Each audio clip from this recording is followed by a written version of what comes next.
Oleh karena itu kami selama Jampidu menyetujui perkara atas nama tadi Jen Trisna Faradila dan tersangka Sisilia Purwaningrum panggilan Naning dihentikan penuntutannya demi hukum berdasarkan keadilan restoratif justice dan melaporkan semua proses penanganan perkaranya kepada Bapak Kajati, selanjutnya diteruskan kepada kami di Kejaksaan Agung.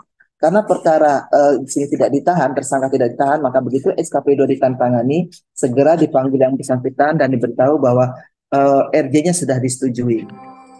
Untuk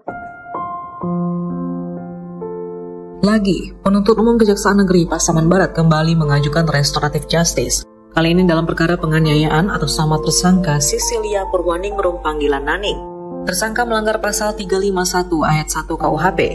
Tindak pidana penganiayaan ini berawal pada hari Kamis tanggal 13 April 2023 sekira pukul 22.00 waktu Indonesia Barat.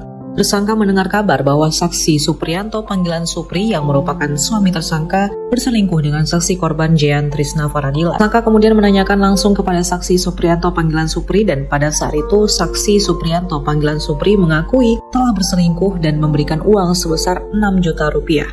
Setelah itu tersangka menghubungi saksi korban Jean Trisna Faradila untuk menanyakan isu perselingkuhan tersebut dan hendak menemuinya namun ditolak oleh saksi korban Jean Trisna Faradila dengan mengatakan bahwa biar saksi korban Jean Trisna Faradila yang datang menemui tersangka. Pada saat saksi korban Jean Trisna Faradila tiba di depan rumah tersangka, tersangka keluar melalui pintu dari bagian samping rumah, kemudian memanggil saksi korban Jean Trisna Faradila dan menanyakan hubungan antara suami tersangka dengan saksi korban Jean Trisna Faradila.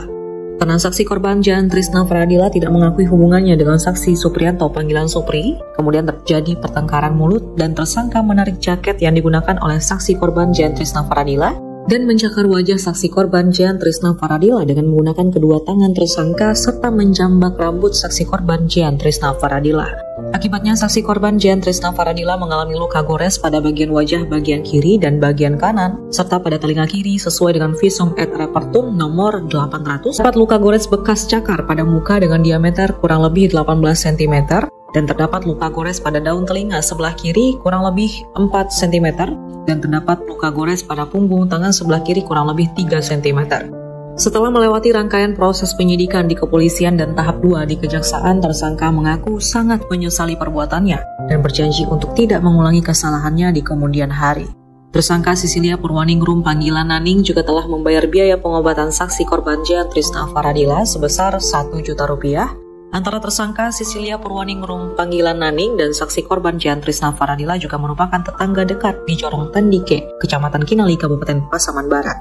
Para pihak juga telah sepakat untuk berdamai dan tidak melanjutkan perkara tindak pidana penganiayaan ini ke proses hukum atas kesadaran diri masing-masing, serta dikarenakan para pihak juga masih memiliki anak balita yang masih membutuhkan sosok ibu dalam tumbuh kembang dan kesehariannya.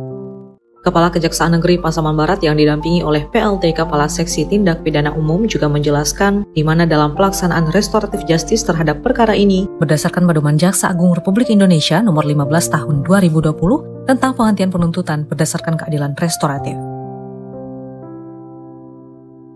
Tentunya kami selaku Kepala Jorong yaitu akan melakukan pengawasan terhadap yaitu Saudari Naning dan Zen. Saya Suprianto, suami dari Sisilia Purwaningrum panggilan Naning, mendukung adanya upaya RJ yang dilakukan Kejaksaan Negeri Pasaman Barat terhadap permasalahan istri saya dan Saudari Jian.